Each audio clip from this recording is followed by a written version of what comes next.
വന്ദന. ഇന്ന് മാതൃഭാഷാ ദിനം ആഘോഷിക്കുന്നു. 1999 നവംബർ 17-നാണ് യുനെസ്കോ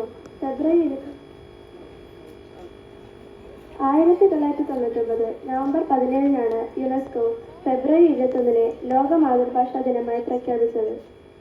ബഹുഭാഷാ വിദ്യാഭ്യാസം തലമുറകൾക്കിടയിലുള്ള പഠനത്തിന്റെ ഒരു സ്തംഭമാണ് എന്നതാണ് ഈ വർഷത്തെ ദിനാചരണത്തിന്റെ ആശയം.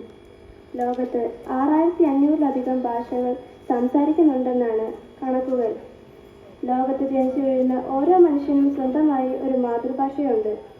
എല്ലാ മാതൃഭാഷകൾക്കും അതിൻ്റെതായ പ്രത്യേകതകളുമുണ്ട്.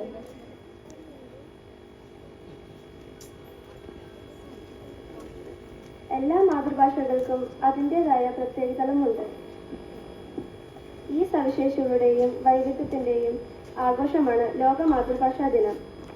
ഭാഷകളുടെ വൈവിധ്യം, ഭാഷകളുമായി ബന്ധപ്പെട്ട വിവിധ സംസ്കാരങ്ങളും എന്നിവ ആഘോഷിക്കുക എന്ന ലക്ഷ്യത്തോടെയാണ് ഐക്യരാഷ്ട്രസഭയുടെ ആഭിമുഖ്യത്തിൽ എല്ലാ വർഷവും അന്താരാഷ്ട്ര മാതൃഭാഷാ ദിനം ആഘോഷിക്കുന്നത്.